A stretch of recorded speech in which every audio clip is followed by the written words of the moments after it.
Hello students, in the earlier class we were discussing about the foreign trade policy of the government, how domestic producers were protected and promoted with the help of foreign trade policy and import substitution policy was followed.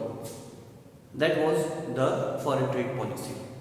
In today's class, we will discuss about the positive and the negative effects of the industry and trade policy followed by the government.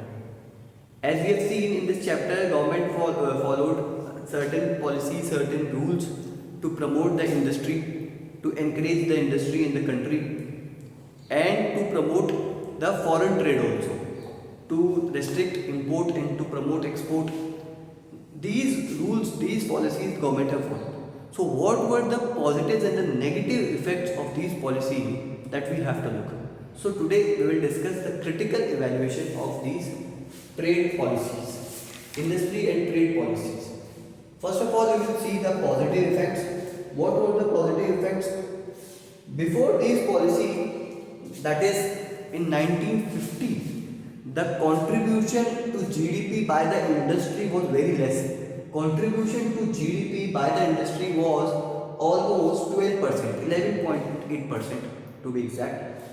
And after these policies, यानी कि with the help of these policies, जो contribution है वो बहुत increase हो गया. ठीक है, इंडस्ट्रीज अब और गुड्स एंड सर्विसेज बनाने लगी और ये कंट्रीब्यूशन कहाँ पहुँच गया 24.6% पे. ठीक है, काफ़ी अच्छा साइन है ये. इंडस्ट्री जितना ज़्यादा कंट्रीब्यूट करेगी उतना फ़ायदा होगा. ठीक है, नेक्स्ट एक और फायदा क्या हुआ, इंडस्ट्रियल सेक्टर डाइवर्सिफाई हो गया. यानी कि पहले हम सिर्फ कॉटन जूट यही प्रोड्यूस करते थे, अब सिर्फ हम वहीं तक ही नहीं रहे, अब हम और भी चीज़ें प्रोड्यूस करने लगे. ठीक है, कॉटन जूट की मैन्युफैक्चरिंग तक ही हम नहीं गए. ठीक है, इवन कार इंडस्ट्री के अंदर भी हम आ गए थे, तो कार जैसी चीज़ें भी हम प्रोड्यूस करने लगे. तो ये डाइवर्सिफिकेशन यहाँ पे हुआ. हाँ, ये बात एक अलग है कि mainly this was mainly due to public sector, क्योंकि गवर्नमेंट ने अपने ऊपर रिस्पॉन्सिबिलिटी ले ली थी. हम पढ़ चुके हैं और वो ही ज़्यादा मैन्युफैक्चरिंग कर रही थी, तो जितना भी हुआ उसमें मेजर रोल गवर्नमेंट ने प्ले किया. तो लेकिन डाइवर्सिफिकेशन हुआ. ठीक है, ज़्यादा चीज़ें हम बनाने लग गए, काफ़ी चीज़ें हम बनाने लग गए. नेक्स्ट है स्मॉल स्केल इंडस्ट्री. गवर्नमेंट ने प्रमोट की, छोटे छोटे लोगों को बिजनेस देने का मौका, बिजनेस करने का मौका दिया. जिनके पास में कैपिटल नहीं था उनको प्रमोट किया कि आइए हमसे क्या पैसे लीजिए, कम इंटरेस्ट रेट पे लीजिए, आइए बिजनेस कीजिए. तो ये बिजनेस जब छोटे छोटे डेवलप हुए तो बहुत सारे लोगों को एम्प्लॉयमेंट मिला, जॉब मिला. ठीक है, उनकी इकोनॉमी बढ़ी, रूरल एरियाज की इकोनॉमी बढ़ी. तो ये बहुत अच्छा पॉजिटिव इफेक्ट था कि स्मॉल स्केल इंडस्ट्रीज जो है, जो छोटे छोटे बिजनेस थे अलग अलग एरियाज के अंदर, वो डेवलप हुए. काफ़ी अच्छी बात थी. लास्ट है कि डेवलपमेंट ऑफ इंडिजिनियस इंडस्ट्रीज. जो हमारे यहाँ की डोमेस्टिक इंडस्ट्रीज थी उनको फॉरेन कंपटीशन से हमने प्रोटेक्ट करके रखा हुआ था, तो वो उनको डेवलप होने का मौका मिला. अगर पहले दिन ही बोलते कि जाइए फॉरेन कंपनी से भिड़िए, कॉम्पीट कीजिए, उनके प्रोडक्ट की बराबरी कीजिए, नहीं हो सकता था. ठीक है, उनके पास में वो क्वालिटी नहीं थी, वो पैसे नहीं थे, वो एक्सपीरियंस नहीं था, वो टेक्नोलॉजी नहीं थी कि वो उनसे कम्पीट कर सके. इसलिए उनको प्रोटेक्ट करना ज़रूरी था. प्रोटेक्ट किया तो वो डेवलप हो पाए. ठीक है, उनको बचाया तो वो डेवलप हो पाए और खुद को ग्लोबल स्टैंडर्ड पे लेके आ पाए. तो ये एक अच्छी बात थी कि उनका डेवलपमेंट हो पाया. ठीक है, इंडिजिनियस इंडस्ट्रीज़ का. और जो हैंडीक्राफ्ट इंडस्ट्रीज़ वगैरह थी, जो ब्रिटिश रूल की वजह से धीरे धीरे ख़त्म हो गए, तो जो नेचुरल टैलेंट्स हमारे यहाँ पे थे वो भी जो है वो प्रमोट हो पाए. और ऑटोमोबाइल इंडस्ट्री इसका एक एग्जांपल है, इलेक्ट्रॉनिक इंडस्ट्री इसका एक एग्जांपल है, जो डेवलप हो पाए सिर्फ इस वजह से क्योंकि हमने प्रोटेक्ट करके रखा हुआ था. ठीक है, बजाज कंपनी, ठीक है, मारुति कंपनी ऐसी डेवलप हुई हैं कि वो आज तक डेवलप्ड हैं और बहुत बड़े मैन्युफैक्चरर्स में से हमारे यहाँ हैं. हीरो, ठीक है, ऐसी डेवलप हुई है कंपनी कि वो आज तक हमारे लीडिंग प्रोड्यूसर्स में से है, कोई भी उसे टक्कर नहीं दे पाया है. ठीक है, तो ये सब किस लिए हो पाए, क्योंकि गवर्नमेंट ने इन्हें प्रोटेक्शन दिया, डेवलप होने का मौका दिया. ठीक है, इसीलिए हो पाए. तो these were the positive effects. There were some negative effects also, कि कुछ नेगेटिव इफेक्ट्स भी थे, ऐसा तो नहीं सब कुछ पॉजिटिव ही पॉजिटिव था. नेगेटिव इफेक्ट सबसे एक मेन बड़ा negative effect inefficiency working of the public sector. देखिए, गवर्नमेंट ने कंपनीज बना ली थी, लेकिन वहाँ के जो एम्प्लॉयज़ थे या जो मैनेजमेंट था उनका ध्यान कभी भी क्वालिटी प्रोवाइड करने पे नहीं था, उनका ध्यान कभी भी प्रॉफिट पे नहीं था, ठीक है।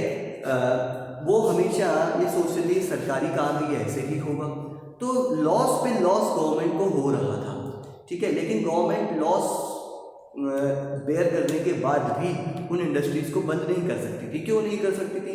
अगर इंडस्ट्रीज़ को बंद कर देंगे तो जो गुड्स वो प्रोड्यूस कर रहे हैं वो मिलेगा नहीं और फिर हमें इंपोर्ट करना पड़ेगा, पहला नुकसान।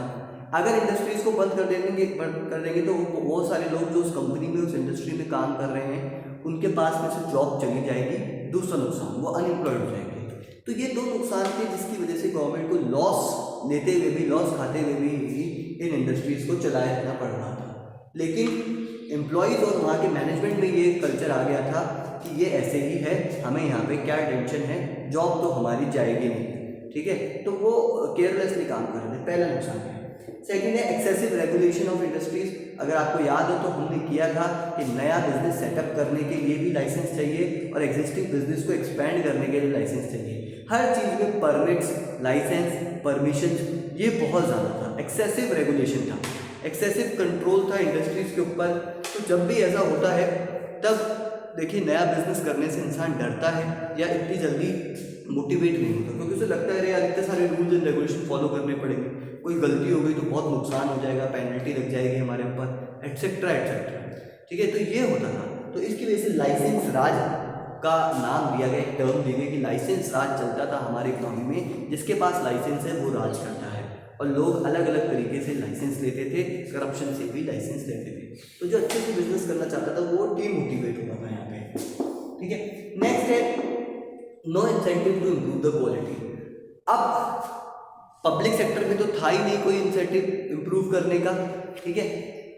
प्राइवेट सेक्टर में भी जब उन्हें ये दिख रहा था कि गवर्नमेंट हमें प्रमोट कर रही है, प्रोटेक्ट कर रही है, कि फॉरेन कंपटीशन को आने नहीं दे रही है, प्रोटेक्ट कर रही है, तो इसी वजह से उन्होंने खुद की क्वालिटी पे इम्प्रूव करने पे ध्यान नहीं दिया। उनको लगा कि हमें किस बात का डर है, ठीक है, हम तो जो बनाएंगे वो बिकेगा, कोई भी हमारे प्रोडक्ट को खरीद लेगा, क्योंकि फॉरेन कंपटीशन तो आ नहीं रहा है, तो लोगों के पास ऑप्शन क्या है, हमें ही तो खरीदना पड़ेगा। तो ये रीज़न था जिसकी वजह से उन्होंने अपनी क्वालिटी को इम्प्रूव करने पे फोकस नहीं किया। और जैसे ही गवर्नमेंट ने फॉरेन कंपटीशन को उसमें अलाउ किया, उस सेक्टर के अंदर अलाउ किया, वो बाहर हो गए या उनका मार्केट बहुत ज़्यादा गिर गया, उनका बिजनेस बहुत ज़्यादा गिर गया डोमेस्टिक का, ठीक है। तो ये एक बड़ी प्रॉब्लम हुई यहाँ पे। तो these were the some positive and some negative effects of the industry and trade policies which we followed during 1950 to 1990. So that's the completion of the chapter, that's the completion of the class also. So we will continue our next chapter in our next class. Thank you.